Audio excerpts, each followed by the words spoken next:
Women are typically the caretakers, and with that, sometimes we neglect our own health. So joining us today is Dr. Sharon Thompson to give us more information about what it means to be a healthy woman. Welcome, doctor. Thank you so much for having me. First off, what does it mean to be a healthy woman?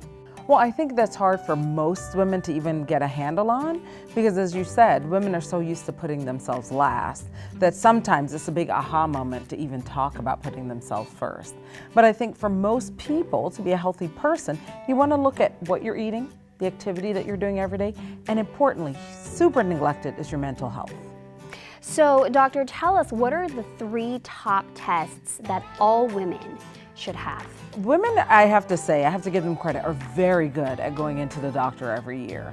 So most women are familiar with getting their Pap test, and you don't need it every year actually, but you should follow up with your physician and follow your physician's advice on when you need your Pap test. Another test that most women need routinely is a look at your blood test. So what's your blood glucose? What's your cholesterol? You should have a good idea of those, not just when they become problems, but so that you can intervene if there's something that needs to be addressed. For younger women, so if you're in your 20s and 30s, so STD testing is pretty important, right? Because women in that age group are more sexually active, they haven't settled down yet, so that becomes very important. Part of being an adult, I tell my patients, is being responsible enough to find out.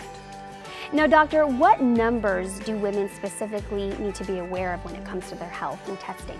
That's an outstanding question, and I would say especially for women. Because one of the things that most women don't understand or haven't been told is that pregnancy impacts your future health. So for women, especially if you've had complications in your pregnancy, there are some extra things that you should know. So all of us should know what our blood pressure is. But if you've had preeclampsia or blood pressure issues during your pregnancy, it's even more important for you to know that every single year. If you've had, all of us should know what our blood sugar is. But if you've had diabetes during your pregnancy, again, you should have a test for diabetes every single year. Those things also mean that a woman should have a cardiologist who's her friend, because women who've had those problems during pregnancy have a higher rate of heart disease later on in life. We should all also know our cholesterol numbers. And you may have heard someone talk about bad cholesterol, your LDL cholesterol, versus good cholesterol, your HDL cholesterol.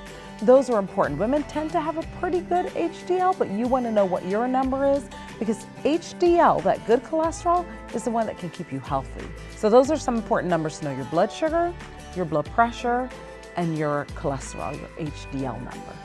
Doctor, self-care is a very important topic. What are some things that women can do to practice regular self-care? Absolutely, such an important topic. And like I said earlier, most women are so used to doing for their kids and their husbands and their employers and their employees, and they always put themselves at the very back of the line in terms of care. So I try to encourage women to move themselves up on that priority list. So the first thing is thinking about how much time every day do you spend thinking about you? Whether that is what you're going to eat, whether that is getting outside and getting some fresh air and taking a walk, or it's getting away from your desk for a few minutes a day. Where do you put yourself on that priority list? How many minutes do you give yourself every day?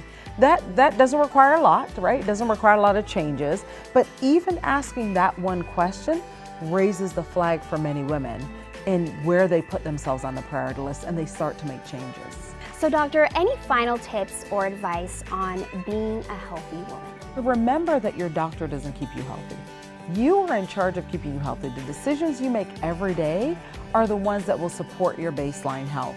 So you are the most important factor in maintaining your health. You have the power. It's really in your hands. Absolutely. Well, thank you so much for being here with us today, Thank you for having doctor. me.